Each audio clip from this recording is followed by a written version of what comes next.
Efendim oturumumuzun başlaması için sözü moderatörümüz Sayın Erdinç Yılmaz'a bırakıyorum. Buyurun hocam. Thank you. Dear guests, welcome to the Memory Time and Cinema session. In this session we will have three presentations. Merve Kaptan will be making the first speech, and her speech is called In Search of Temporalities in Video Art, Kazma and Ataman's Aesthetic Gestures.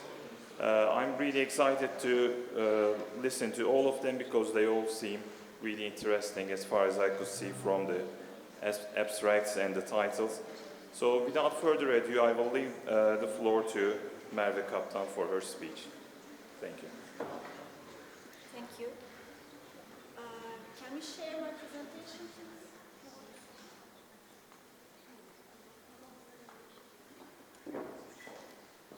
Thank you. So maybe you have realized that I had to narrow down my title. I had to leave out the Ataman's parts because a couple of weeks ago, while I was teaching, is it okay? Can you hear? A couple of weeks ago, while I was teaching Aristotle for an introduction to philosophy course, I realized that the unmoved mover. Okay, this is the picture, right picture. I realized that the description of the unmoved mover, it is called hareket etmeyen, hareket ettirici in Turkish for the translator, or the ilk hareket ettirici, as a divine thought whose thinking is a thinking on thinking, has this self-referential character. The unmoved mover or God described by Aristotle doesn't have the attributes of the Christian gods or the Muslim gods, because it cannot think about anything else, such as thinking about its creatures, and it shouldn't be thinking about them, because otherwise it would derogate from its perfection. Because thinking about anything except what is perfect will be something not perfect. And this necessary self-referential thinking is related to the perfect circular movement of the heavenly bodies as they are moved by the admiration of the unmoved mover. And this is the picture of the cosmology of the cosmos of Aristotle. So I saw that in a very simple terms, if the thinking of God is perfect because it is self-referential thinking, then it should be looking like a perfect circle if we ought to visualize the thinking of God. So why am I talking about Aristotle's metaphysics in a seminar on video art, and why haven't I started with Deleuze? Is it a scandal? No, sorry, I have a point to make, but for the moment, please keep in mind, put in your pocket, that self-referential description of the unmoved mover or the God as a perfect circle was made around 350 BC by Aristotle. Okay? This self-referential character reminded me once a popular book, a Pulitzer Prize-winning book, Gödel, Escher, Bach by Hofstadter. For those who are not familiar with it, the main argument of the book could be summarized as pointing out the common elements, the hidden parallelisms between the mathematician Gödel, the painter Escher, and the musician Bach. Hofstadter is a professor of cognitive sciences, and this book explores the sense of self in relation to the external world, to consciousness, to analogy making, artistic creation, mathematics, and he shows how Escher's engravings, this one is a popular one, Bach's compositions and Gödel's theory of mathematics end up in a situation of self-reference and recursion. Recursion comes from the Latin word recurrere, which means to run back, like in a loop, like in a perfect circle, and you can see it clearly in Escher's drawings here with the circular stairs or hands drawing each other. But also, if you are familiar with vast compositions. You can hear the canon repeating itself in the music, or find it in the mathematical theory of Gödel, which is a bit harder. So probably now you see where I am trying to go from here. So please put in your other pocket this idea of the sense of self-reference, recurring state as the perfect representation of consciousness that can be traced in musicians, artists, mathematicians. As the third step, which would relate these ideas you have put in your two pockets and the video art, my tool will be the methodology of Abi Warburg. He's an art historian and a cultural theorist, but to me, he does something very close to the philosophy of art, because he has created a concept that would help us when reading images. And the concept is called pathos formel. In Turkish, also you can translate it as pathos formel. Pathos means emotion in Greek, and formel means form. So it's like the form of our emotions. I'm quoting what it means. It means emotionally charged visual tropes, or as you can read here, a more simple description. On the most basic level, it describes the portrayal or communication of emotion, movement, and passion through a repeatable visual paradigm or formula. And these images, he says, are recurring throughout all the images made in Western Europe. So when in 1889, he was writing his thesis on the Birth of Venus by Botticelli, he sees that images leave an imprinting unconsciously in the collective memory. And he argues that the bodily gestures or foldings of draperies in Renaissance paintings could be traced back to the antiquity, which is obvious, but can also be found in the image-making habits of the 20th century. I'm quoting, "Inheritance for Warburg is referring to the Roman and Greek antiquity, which he sees as providing the basis of Western European culture, not the preservation, but transformation. In short, pathos formel is a methodology to point out the unconscious persistence of motifs throughout the history of image." And he visualizes also this argument in his visual work called Bilder Atlas. In English, it's Memory Atlas. So now we have a tripartite basis for my arguments on the temporality in video art. First, as a premise, Aristotle's self-referential unmoved mover, which will be related to the concept of time. Just wait a little bit. Second premise, expression of the idea of self-referentiality or recursion in arts as an external expression of human consciousness, which shows itself in very sophisticated human activities such as arts. And the third premise of my argumentation is the pathos formel, which is at the same time our methodology when we are going to analyze the video arts of Ali Kazma. The remote isn't working.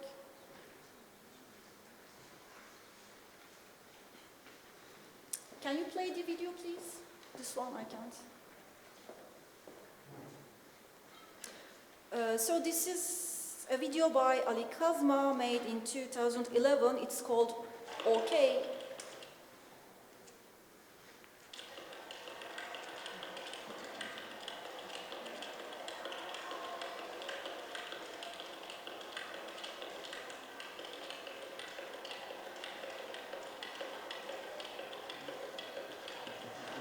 Normally it is a first one-channel video, but here it was exhibited as 4-channel.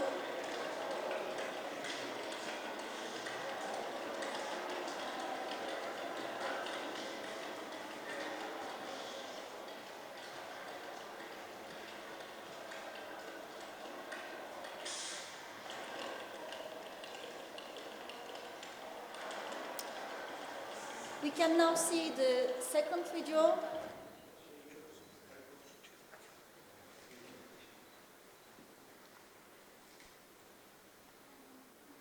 And can we start this one from 1 to 28 seconds? Minutes, sorry.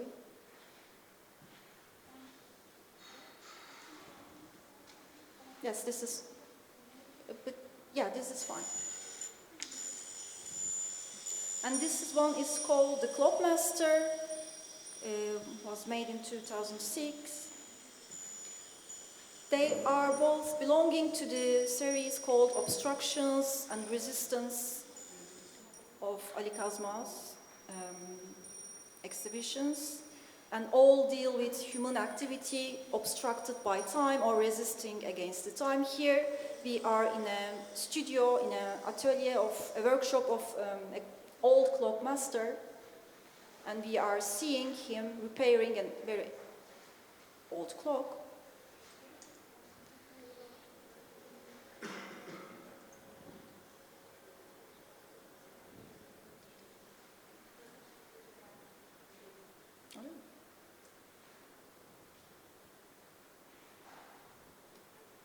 Can we open the third video, please? It's not on the presentation, but you downloaded it somewhere else.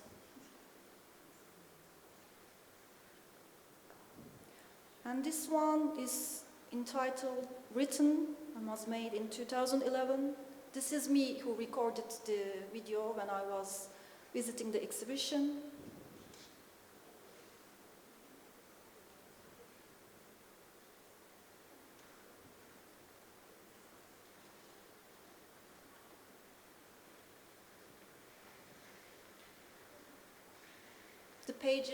The page is burning and then reburning and reburning. Thank you. Now we can close it because I have 5 minutes left.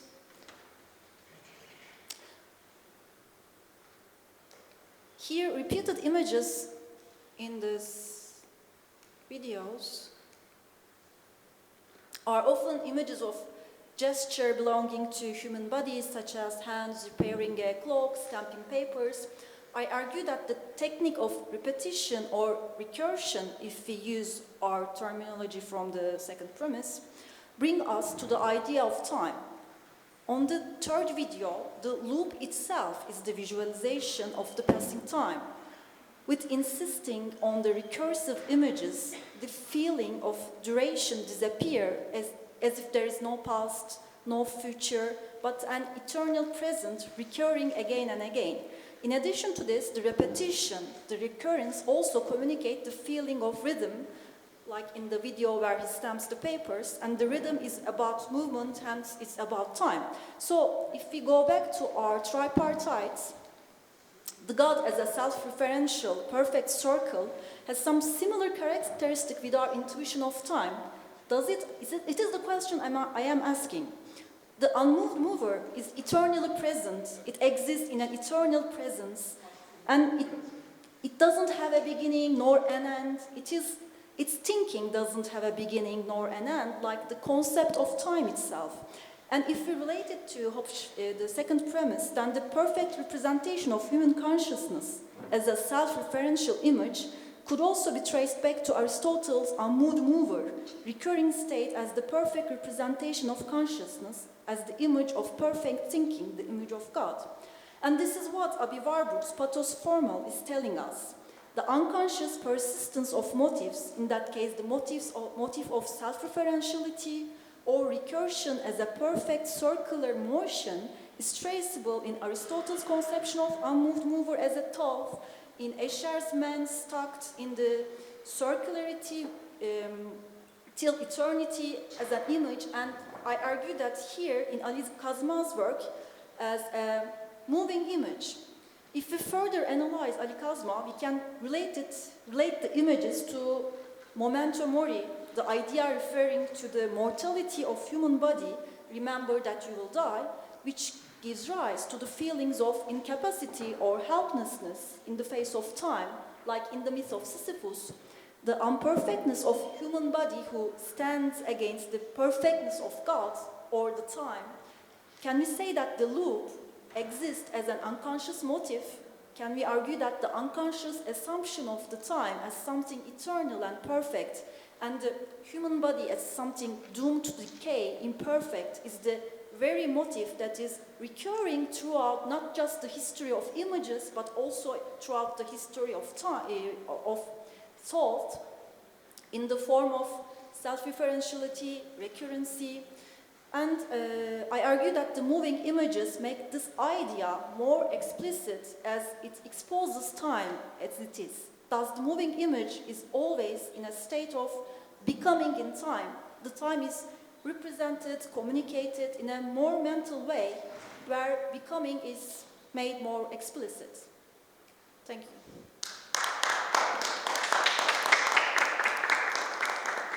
I would like to thank Merve Kaptan for this great speech. And now we will move on to Sertaç Koyucu, and he will be presenting a paper called Traumatic Memory as a Cinematic Allegory, Ceylan Özgün Özçelik's Inflame. Thank you. Do you hear me? Yeah. Thank you. Does this work?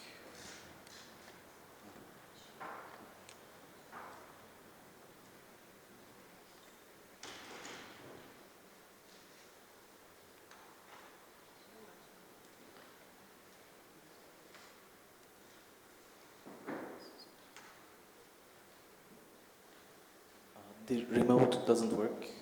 Oh, okay. Yes, first, welcome, and I want to congratulate the team of Philosophy Sempozyumu, and thank you to the audience for sharing this session with us. First, I want to briefly tell you that I changed my title. It was called Traumatic Memory as a Cinematic Allegory, but now it is called Allegorical Elements of a Conspiracy Film. But since our session is called Memory, Time and Cinema, I will try to make more emphasis in memory. So why did I want to add that I wrote this presentation as an article, and it's going to be published in an international publication as a book chapter. So since it's impossible to mention all the aspects of the article in 15 minutes, I will only speak about the key points only, and you will be able to read the details in the article. Why did I conduct such a study? I am always fascinated in genre cinema, especially horror films and science fiction films. That's on the one hand. And on the other hand, I'm again very affected by literary techniques like metaphors, irony, synecdoche, and this kinds of literary techniques. To give an example, Mary Shelley's Frankenstein is a corpse, Frankenstein monster, sorry. He is a corpse generated from decayed body parts and brought to life by scientific methods, but there is whole metaphorical aspects under the Frankenstein monster. So here, the literary technique metaphor is on working. And irony is used in Clockwork Orange, 1984, George Orwell's novel, and movies such as American Beauty and Truman Show. You can see the black humor and satire under these novels and films. And thanks to Charlie Kaufman, I was met by the term synecdoche by the film Synecdoche New York, which means meaning-making in a micro scale, but put it more macro-scaled meaning in it. So I always like these kinds of literary techniques. I find them creative, inspiring, and artful. So that's why today I'm going to talk about allegory, which is again a literary technique, and it impresses me a lot. So let's give an example. The Animal Farm from George Orwell is about an allegory of Second World War, and we can also give an example from William Golding, Lord of Flies, which is an example of allegory of civilization, let's say. On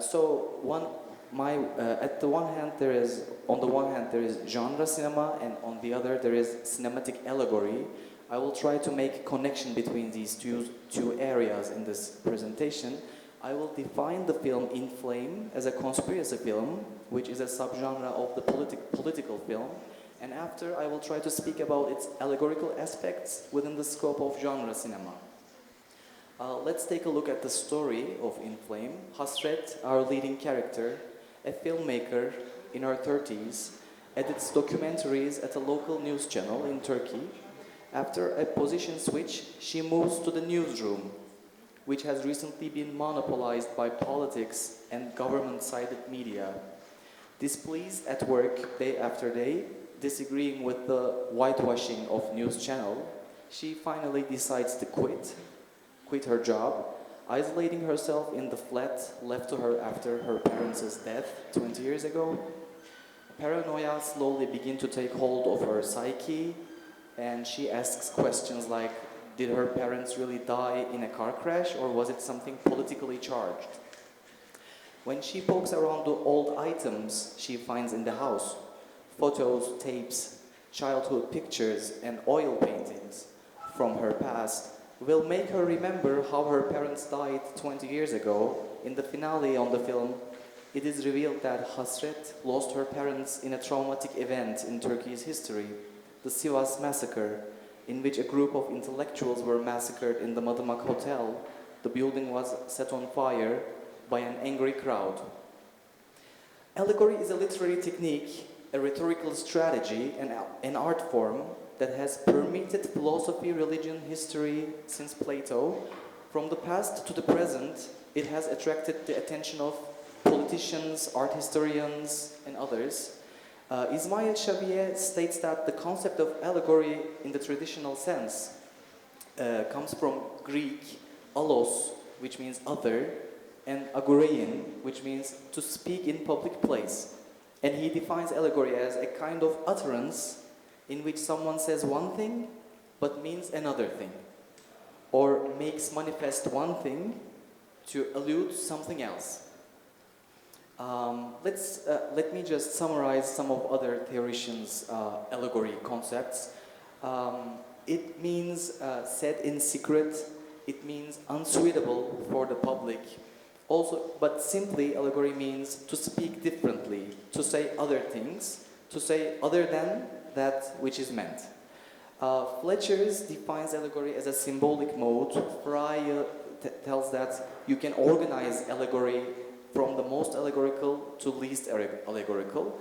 And if we come to the cinema, there are film scholars who conducted studies on cinematic uses of allegory.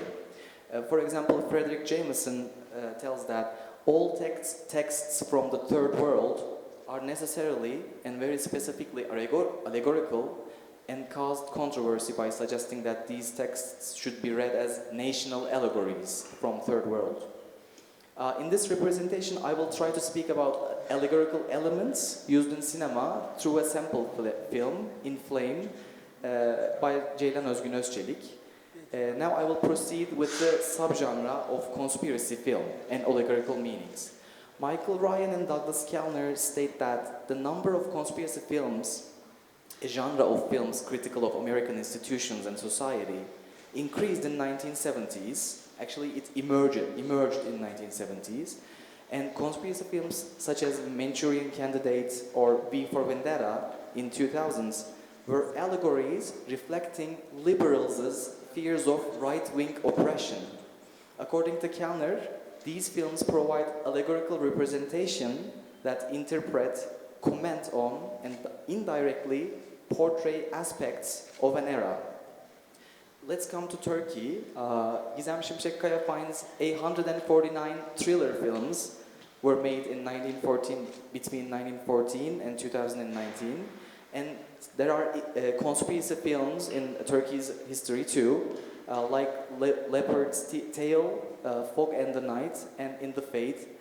These conspiracy films, again, including Inflame, that I will be speaking today, can be considered as social criticisms fueled by paranoid mood of liberal filmmakers in Turkey after the 1980 coup d'etat and the 2016 coup d'etat attempt. These films self-consciously bear traces of the historical period in which they were made on in an allegorical level. And Inflame is defined as a psychological thriller. On its official website will be evaluated as a political film because it gives political references to the modern day Turkey.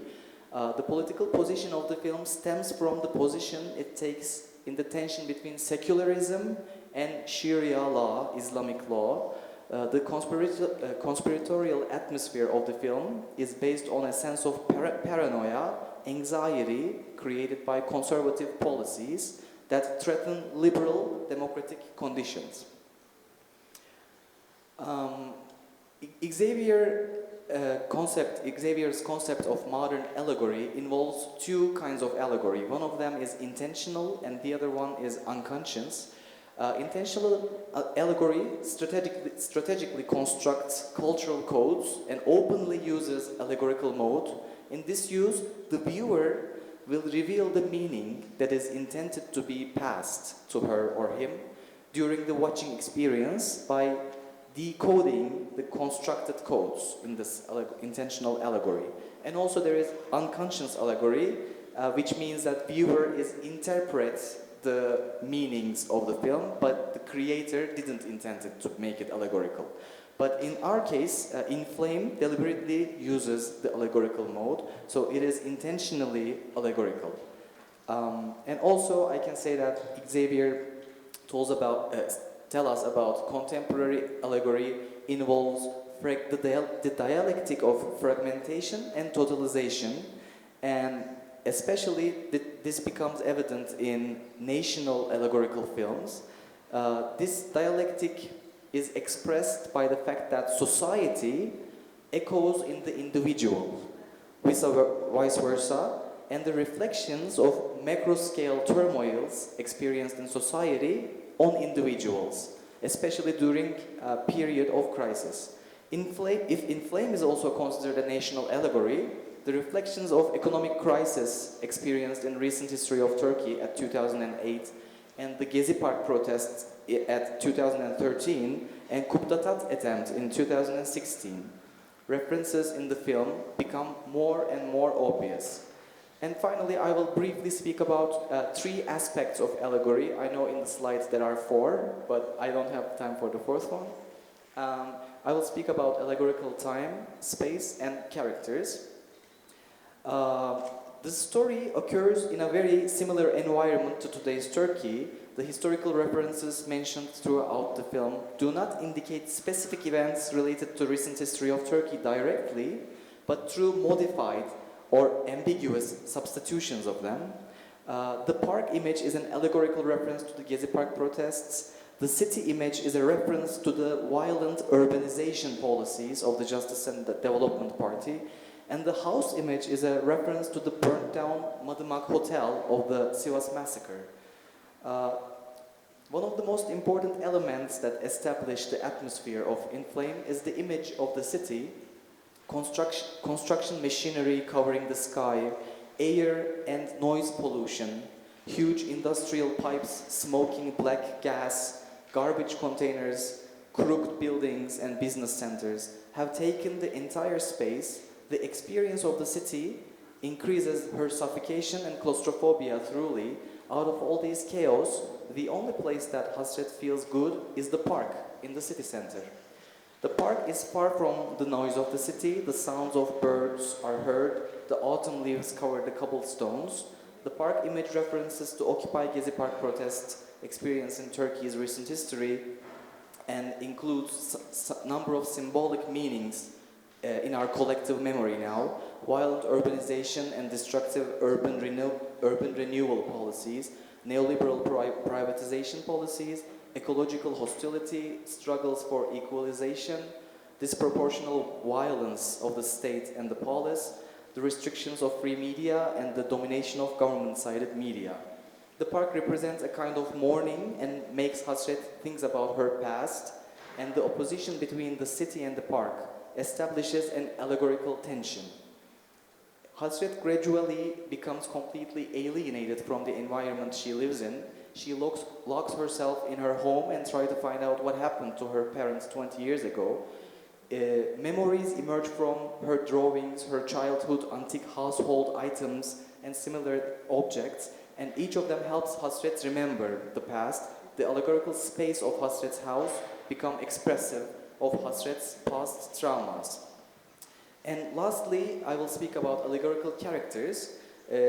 According to Javier, modern allegories are more related to expression of social crisis and the transient nature of values, with special emphasis given to its connection with the sense of fragmentation, discontinuity, and abstraction provided by compression of space and time in our contemporary technological world.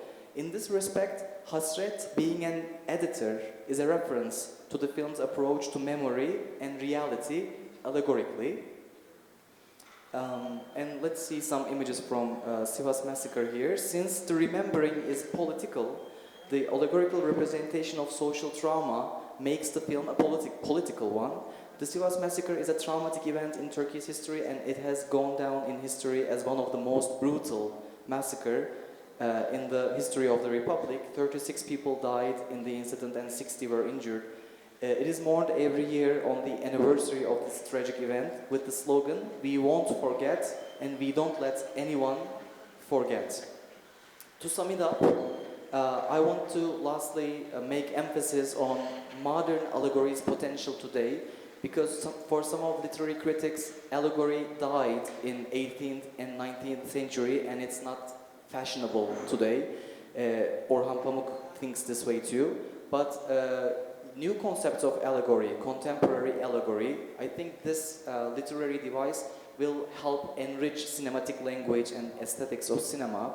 And also lastly, for the countries like Turkey and other European countries, we don't have major studios like Hollywood, so we do international co-producers or co-productions, and also we work with minor production companies.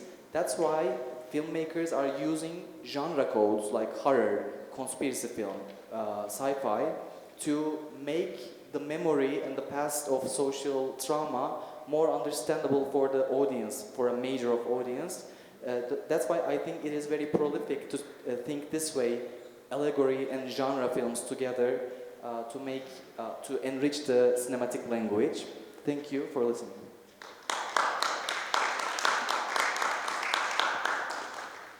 I would like to thank Serdar Koyucu for his great speech that was both interesting and well built.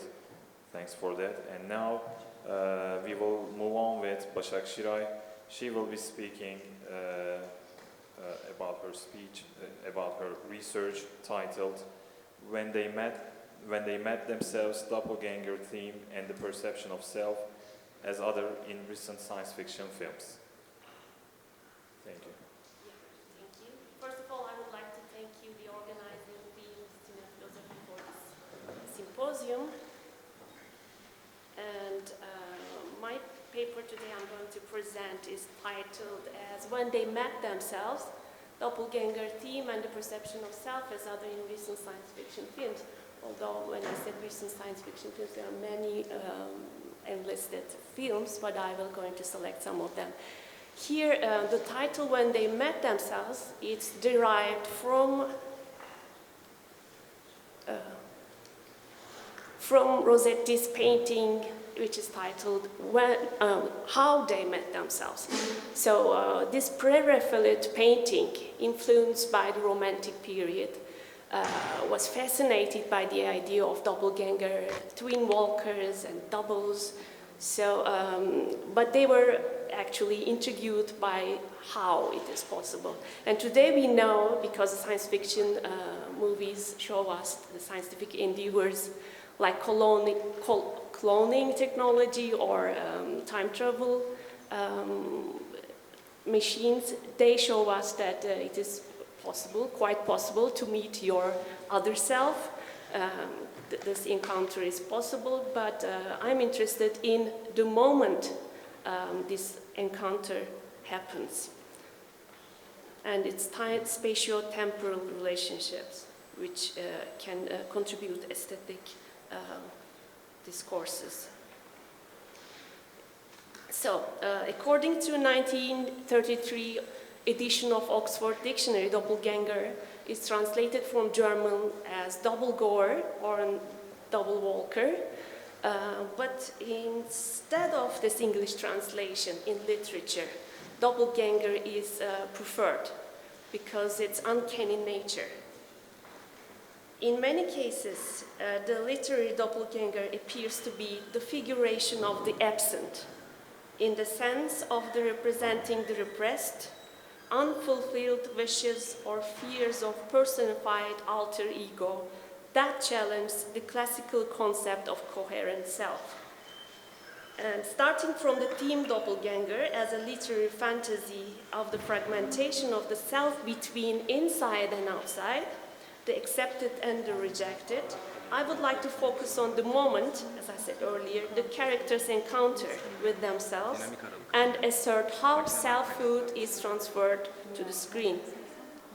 The subject of the doppelganger has a long history in literature through ancient religious beliefs and myths.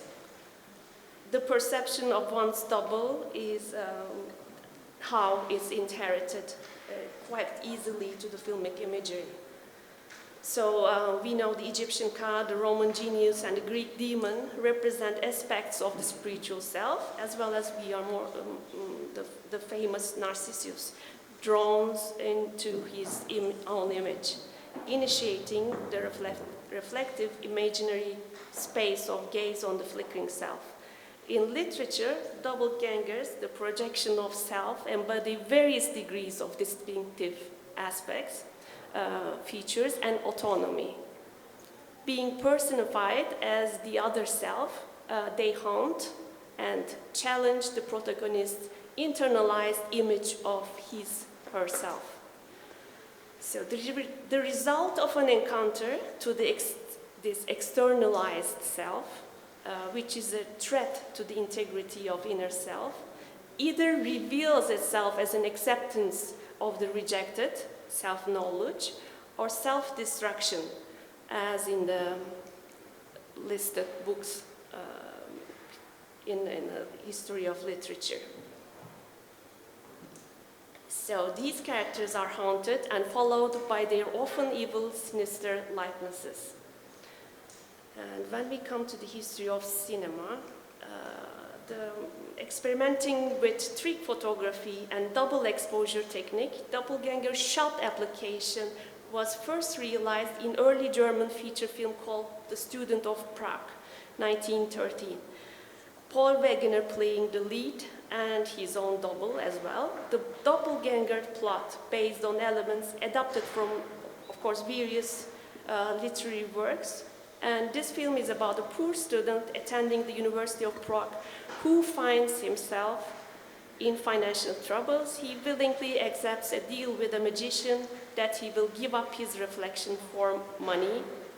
And later, the evil magician summons the protagonist's reflection from the mirror, which steps forth as his eerie, mischievous double. The student becomes increasingly haunted by his double, interfering his life. The film's use of double exposure techniques was radical at that time and influenced German expressionist movement. Audiences were spooked, of course, who had never experienced such effects on screen.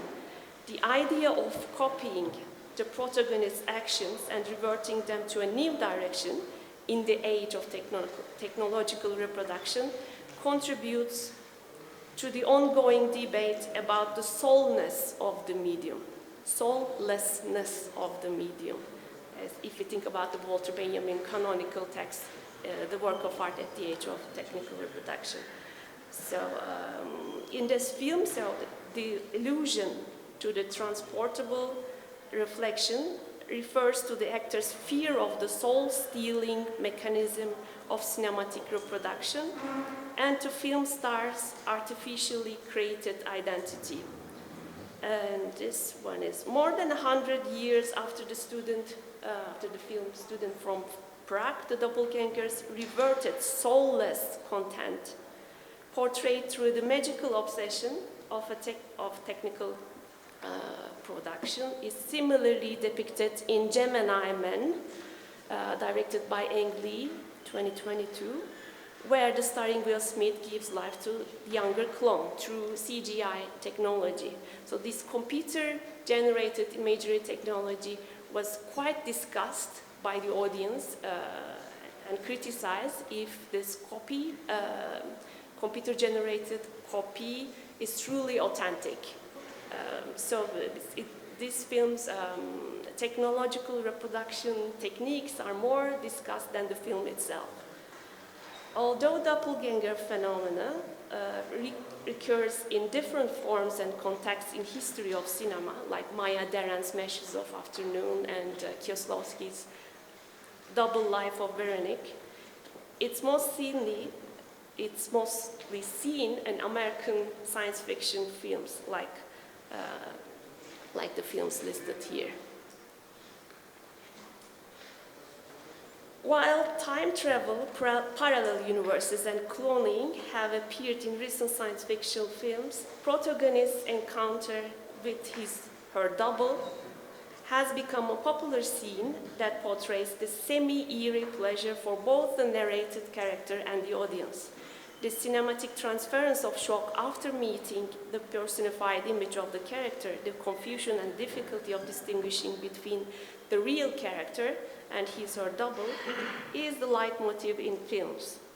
So we see through time traveling or cloning technology, a fruitful, playful visual possibility emerges that leads us to follow basically two trajectories. The first and the most common is that the confronting characters forge their own selves in a singular shared space, in Barthian terms, unary space. In this shared singular space, the encounters either fight against each other to become the sole author of their story, or they fight together for the sake of integrity of the singular linear narrative. So this space is quite one-directional, from the observant to the observer. And if it's a clone movie, then the original has rightfully owner of her story. So if it's a clone situation, then the original rules the reproduced self. The clone is by default secondary in the existential order. It is quite like the abject or spitting image of the protagonist. A shallow selfhood is constructed purely reduced to genes deprived from upraising or experiences. Therefore, most plots are woven around a competition for a singular life course and for a singular authenticity. The recent film, Duel, 2022, takes us to a dystopic world where clones are allowed to inhabit the life of the deceased original. So cloning is an option for terminal patients seeking to replace themselves. The pair cannot coexist. However, should the sick person recover later, he or she must duel the clone to decide who lives on. And the film oscillates between this self-defense and adaptation, between the appropriation of the identity or refusal of it. This is the central theme. However, the protagonist here, and the protagonist double, the clone, is personified delicately in different aspects. The fight for one and only sport, for an earned life in a defined unary space, remains the same with the most clone films.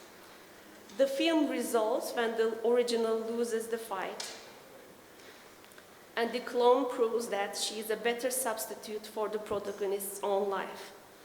There is no world, no space that two can coexist.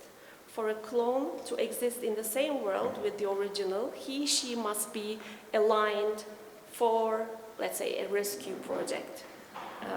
And that's mostly for the sake of the original. With respect to the experience of the older original, the junior clone in Gemini film needs a purpose to live, and this purpose is given by helping the original. So he helps the original and indeed helping himself through the original. In order to exist, they work together. But the lead comes from the older and from the experienced, rightful owner of the story. So similar also in time travel films, leading character meets her own self. When going to the past, they had to coexist together in the same universe space, but this time this linear conception of space and time, it also occurs in the film The Eden Project or in Zathura. They work together as well. So here the rule applies the same. The more experienced, the older one is prior in the existential order, and he leads. Confusion, later I will skip that. And the second trajectory, which is promising and which is very rare, I find it interesting, is the emergence of this continuous interrupted space where the traditional set of observing and the observant is somehow threatened or dispersed. And this bi-directional and shifting space between the double characters leaves us a creative void of many possible fictions, displacements, imaginary multiple formings. Roland Barthes, in his book Camera Lucida, writes about himself posing to the cameraman, and he's quite unsettled because he's thinking how his image should appear at the photograph, and he wants to somehow control. And he says that the image, the deadly image or the stable image, doesn't fit his profound self, doesn't coincide with the mobile or how he says is this motionless image doesn't fit to himself, giggling like a spirit in a jar. So he represents a mobile and not static selfhood, and this imagery or the photography kind of makes it dead. And he's trying to, and then later he argues about the studium photograph and the punctum photograph, and he talks about when there are some photographs has punctum, they have this blind field, and I'm interested in that blind field, which covers this second trajectory. This blind field, because it's not a unary space, it's not linear, it's bi-directional, and it's kind of lively, animating many possibilities of selfhood when self meets his double. So consequently, he refers to heotoscopy, and he talks about otoscopy, seeing yourself out of your body, and heotoscopy. And he, in order to explain the sides of self that never coincide, he refers to this mythic heritage, show a desire to fixate self as image and grasp the lively, unsettled spirit, mobile self that never rests. So there will always be an oscillation between the observing self and the observed self. There will always be a shift in the realization of a self-image. The moment of self-encounter is therefore an impossible task, unless it is agreed upon that the self is both the subject and object, the observer and the observant, the master and the slave. So such conception brings forth a blind field, a void of many possibilities aesthetically. And Dr. lastly, I will talk about this film. It's called Another Earth. We are running out of time, so can we please? Sorry, I'll sum it up. So that's why this film is important. The protagonist, a 17-year-old girl, she makes an accident hitting the car of the other leading characters, and the family is dead. Or the other leading character is called John. So she wants to, because of she's struggling with the guilt, She wants to apologize to John. She goes there and she offers a cleaning service instead. And then he agrees, and later they become intimate. But during hearing the stories of Mirror Earth, she enters a context, an essay context, and she wins a ticket, and she gives to John the ticket if he can see, in case his family leaves and he can meet them. So this is an act of selflessness. She repairs her broken image through the eyes of another. This is important. And it reminds us also, and in the end, from the second world, herself comes to see herself, and it opens this lively blind field, the space that subject-object dichotomy is dispersed. And it reminds us, I assume that you know the film La Jetée. It reminds us this film from the moment the character sees himself, he realizes that he sees himself through the eyes of the affection of his lover. So its side object is always needed, a veil. Thank you for listening.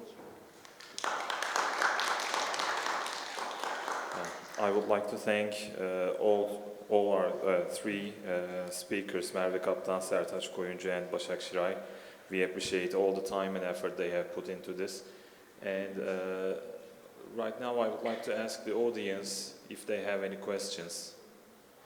You have any questions? Yes. Professor Öztürk.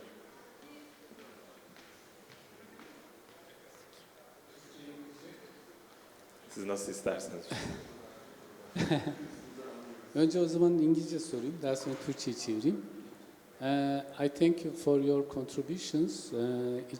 All of the speeches were great. Thank you very much. Merve, Kaptan, your speech is very interesting speech.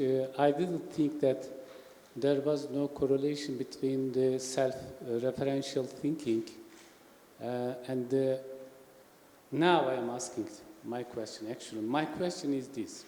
I'm changing my direction. Deleuze mentions time image, which means modern cinema after the Second World War. And your speech is focused on the self-referential thinking, which means Aristotle unmoved mover.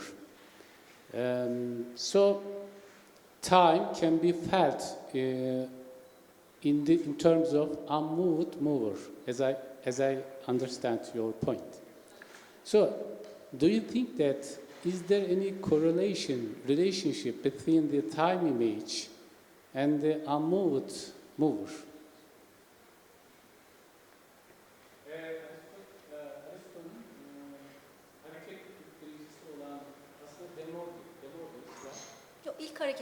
İlk hareket ettirici ile time image arasında ilişki olup olmadığını sordum.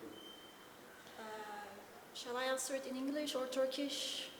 It is easier in Turkish, I guess, because all audience are Turkish, right? Okay.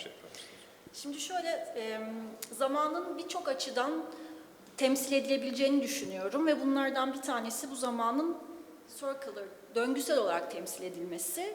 Bunu Ali Kazma'nın videosunu izlerken ve başka bir takım video sanatçıları izlerken fark ettim. Bu döngüsel temsili Aristoteles'e kadar bağlayabileceğimizi düşündüm. Ama tabii ki zaman başka açılardan da temsil edebilir. Deleuze'ün imge zamanındaki bahsettiği zaman hareketli görüntülere ait bir zaman. Ama eğer onu nereden Aristoteles'in döngüsel zamanına bağlayabiliriz diye bir soru ise eğer sizinki İmge zamanın içinde yanılmıyorsam de kristal zaman denen bir şeyden bahsediyor. Bu daha çok dijital zamanlara özgü bir zaman. Bu kristal zamanda zaman sanki bir kristalmişçesine, yani mesela bu akan bir su ama bu akan su bir kristalleşmişçesine, kristalmiş gibi dondurulabiliyor ya. Ve o dondurmanın içinde aslında döngüsel zamanı bulmak lazım. Çünkü döngüsel zamanın bir sıfatı da onun başlangıcının ve sonunun olmaması, bir sonsuzluğa bizi göndermesi, o buzun içinde de bence aynı şey, o kristalin içinde de aynı şeyi görmek mevcut. Orada duruyor, donduruyorsun ve dondurulan bir şeyin geçmişinden, bugününden ya da geleceğinden söz etmek hem mümkün hem mümkün değil. Çünkü hepsini birden kapsıyor. Belki bu açıdan Döloz'un kristal zamanıyla bunu birleştirmemiz mümkün olabilir diye düşünüyorum. O zaman makaleye dönüştürün yani. Gayet güzel olur. Makaleye dönüştürün diyorum. Ben ilk başta zaten Döloz'un zamanını tabii ki de çalışarak başladım. Sonra ama bir yerde bir tıkanıklık, yani başka şeyler de var burada. Keşfedince biraz daha geri dönmek istedim ve Abi Warburg'un bu fikri de bana çok yardımcı oldu. Bu insanlık tarihi boyunca bilinçaltımıza işlemiş bir takım motiflerin kendini hem imgelerle hem düşüncelerle göstermesi. Döloz'un kısmını dönüştürmüştüm zaten. Doktora tezim bunun üzerine. Ama şimdi bu Aristoteles'le ve döngüsel zamanla bağlantısını dönüştüreceğim. Zaten siz yayınlayacaksınız diye bekliyorum. Değil mi? Bir soru daha sorabilir miyim? Koyucuya. Türkçe sorayım isterseniz. Serkan, yani izinle ismi... Sertaç. Sertaç. İsminle hitap edeyim, Sertaç. Ben senin konuşmanı çok beğendim ayrıca, yani diğerlerini de beğendim. Yalnız orada sanki Ceylan, Özgün, Özçelik'te, yani o filminde şöyle bir şey var. Yani onu sen de belki takdir edersin. Evet, film senin söylediğin gibi iyi bir teorik çerçeve bana göre oluşturmuşsun. Alegori üzerinden teorik çerçeve inşa etmişsin. Filmde o şekilde giderken filmin sonuna geliyoruz, final sahnesine. Sanki alegori alt üst ediliyor. Yani bir instruction var, bir talimat var. Bize bilgi veriyor, enformasyon veriyor ve açıkçası benim hayal dünyamı, alegorik dünyamı yok ediyor. Yani bu konuda ne dersin bilmiyorum. Ya harika bir soru. Ben de üzerine düşünürken makalede de buna yer verdim bir paragraf. En sonunda bütün film boyunca Sivas katliamının S'sinden bahsetmeyip, Madımak'ın M'sinden bahsetmeyip biz yaklaşık 100 dakika boyunca tamamıyla metaforlar ve alegorik bir dünya üzerinden izleyip birazcık kolektif hafızamızla dolduruyoruz boşlukları tamamen ve bu gerçekten çok heyecan verici tüm süreç. Ama film bittikten sonra ki kuvvetli bir anımsama ve hatırlamayla o günü hatırlıyor. Ve orada bile yine hiçbir ismi geçmiyor. Çok anonim bir yerde ellerinde taşlarla, meşalelerle koşturan adamlar ve sis görüntüleri sadece. Yine hiçbir şekilde adı konmuyor. Film bittikten sonra, ekran siyaha düştükten sonra tam da bahsettiğiniz gibi bir title çıkıyor ve diyor ki işte şu tarihte Sivas'ta bir katliam meydana geldi diye. Bayağı böyle enformatif bir paragraf. Kesinlikle o paragrafın filmin alegorik kuvvetini azalttığını, neredeyse belki dediğiniz gibi yok etmeye yüz tuttuğunu düşünüyorum. Ama Berlin Film Festivali'ne göndereceklerdi. Uluslararası izleyiciye hitap etmek için bir tane oraya pusula koydular diye. O bir pusula bence.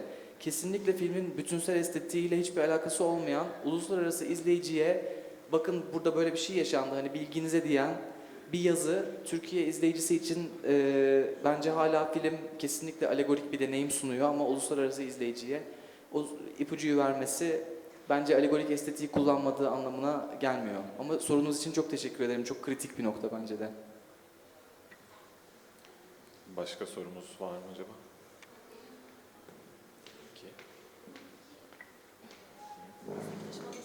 Tabii. O alegori meselesinden başlayalım isterseniz. İlk başta bu alegori bir yandan da kendi kendinin sansürlenmesiyle ilişkilendiremiyor mu? Mesela Türk sinemasının kendi kendini sansürleme geleneği yani biliyoruz ve bu bence alegoriyle çok ilişkilendirilmiş bir şey. Bu bakımdan ben alegoriyi biraz pejoratif, yani olumsuz bir anlamda okuyorum. Mesela bunun tam tersi bir örneği Emin Alper'in filmi, son filmi. Çat çat çat hepsi, yani belki izlememişsinizdir çünkü yeni vizyona girdi ama orada alegori yok ilk kez, yani şaşırtıcı bir şekilde. Çat çat çat bütün gerçekliği olduğu gibi söylemeye cesaret eden bir film. Ama bugün ne oldu? İşte verilen destek bakanlık tarafından geri alındı ve bir takım sorunlar yaşıyor. Yani ben alegoriyi biraz bu bakımdan sansürle özdeşleştiriyorum. Evet, teşekkür ederim sorunuz için. Bu da yine benim üzerine düşündüğüm bir konuydu. Ama yanlış bilmiyorsam 2 film öncesinde Abluka'da daha böyle alegorik bir anlatı kullandı. Emin Alper de aslında alegoriden yararlandı, Nuri Bilge Ceylan da yararlandı. Ben de sizin dediğiniz taraftan bakıyorum. Aslında alegori olmayan filmler, gerçekten açık ve seçik bir şekilde politik söylemlerini manifest eden filmler bence de daha değerli. Özellikle şu koşullarda, en azından Türkiye'nin şu koşullarında. Kurak Günleri henüz izlemedim. Çok merak ediyorum gerçekten nasıl bir dil kurulduğunu. Ama yine bu alegorinin teorisyenlerinin söylediği şöyle bir şey var. O böyle bir diyalektik olarak gördüğümüzde bence sizin söylediğiniz o riskten biraz kurtuluyor oluyoruz. Şey diyorlar yani, alegori işte bir bütünleştirme ve parçalama diyalektiğini içinde barındırıyor. Bir yandan böyle özetliyor, üstünü örtüyor, sadeleştirip temsili hale getiriyor. Bütünleştirme bu iki kutuplu diyalektiği düşünürsek bütünleştirme ve özetlemeye doğru gittiğinde evet indirgemeci bir hal alıyor. Ama öteki yandan diyalektiğin öteki ucunda parçalanma, ayrıntılara bakma gibi örnekleri kullanmaya başladığında da daha yeni düşünce olanakları sunuyor diye düşünüyorum. Peki buna hangi filme örnek verebilirim? Bunu düşünmem lazım. Ümit Ünal'ın aslında yine alegoriyi iyi kullandığını düşünüyorum. Bir de aslında dediğiniz gibi açık seçik, alegoriden yararlanmadan açık seçik anlatılan filmlerin yanı sıra alegorilerin birazcık daha ölümsüz ve uzun vadede yeniden yorumlanmaya açık, örneğin bir 50 yıl sonra tekrar okunmaya açık, 80 yıl sonra tekrar okunmaya açık olduğunu düşünüyorum. Öteki durumda biraz tarihsel olarak gömülü hale geliyorlar explicit ettiklerinde. Ama alegori belki işte o bütün parça diyalektiğini tekrar düşünmek için bir takım yaratıcı çözümler de sunabilir. Böyle bir cevap vermişim. Teşekkür ederim. Yani mağara alegorisinde 2500 sene sonra hala okuyor olmamız zaten bunu göstermez. Zaman Tabii daha sonra bir soru daha alalım. Siz bir sorun. yok ama oradan bir soru var. Tamam, bir soru daha alalım sizden.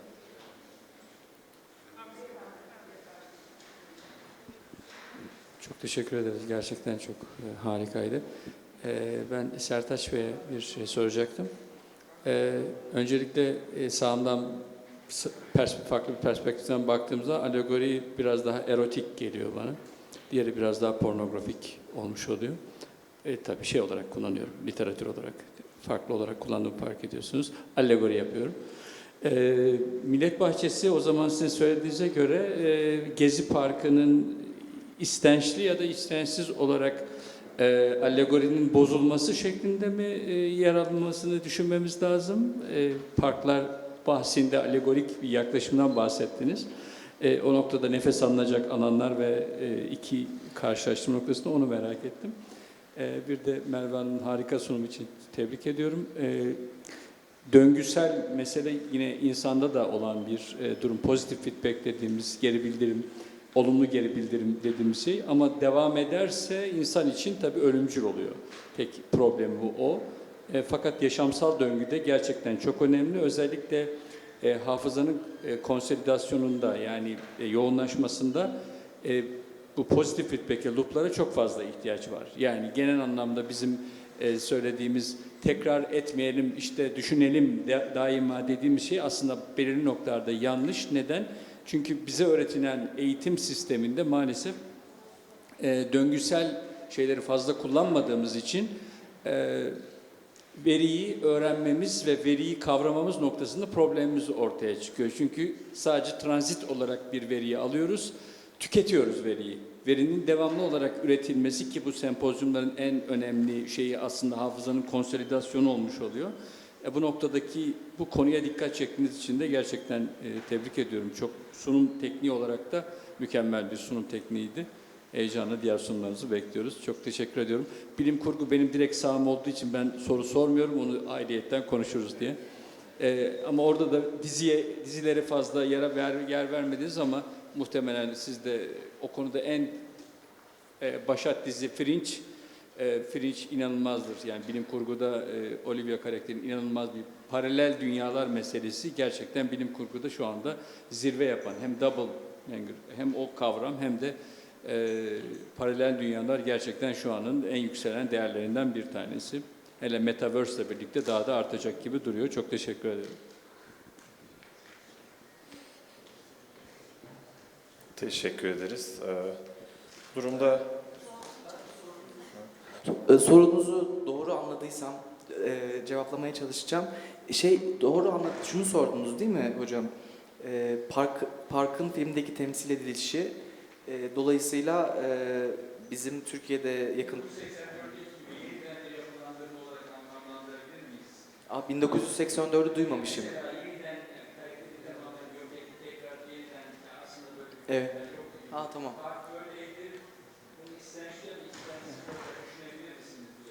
Evet teşekkür ederim. Öncelikle bağlantınız çok heyecan verici geldi bana. İşte Allegory'yi biraz daha erotik, gerçekçi filmi de daha pornografik biçimde tanımlamış olmanız böyle onun üzerine ben de düşüneceğim. Filmde park dediğiniz gibi bence o bir ideal park biçiminde tanımlanmış ve temsil edilmiş. Ama filmde bahsetmediğim birkaç böyle alt metin daha var. Baş karakter Hasret'in annesi ve babası müzisyenler ve kendi dillerinde müzik yapmaları yasaklanıyor filmde. Dolayısıyla işte özgürce şarkı söylediği çocukluk yılları müzisyenlerin istedikleri dilde şarkı söylemelerinin yasaklanmasıyla baskılanıyor Hasret'in. Dolayısıyla parkta birkaç ayrıntı daha var. O parkta mesela bir flüt çalan bir kız duyuyor ve geçmişindeki o şarkıyı hatırlayabiliyor. Kuşların ötüşlerini duyuyor, özgürlüğü hatırlıyor, ifade özgürlüğünü hatırlıyor falan. O parkı birazcık daha ideal bir şekilde metaforize de etmiş. Birazcık işte o Gezi Parkı'ndaki tüm o anlam katmanlarını da içerecek şekilde bir ideal park temsili var orada ve dediğiniz gibi bence şu an hali hazırda bulunmayan ama yıkıp yeniden konstrükte edilen bir park var diyebiliriz. Bence yaklaşımınız gayet yerindeydi. Teşekkür ederim. Zamanımızın sonuna geldik, hatta bayağı geçtik. Çok teşekkür ediyorum hepinizin sunumları için.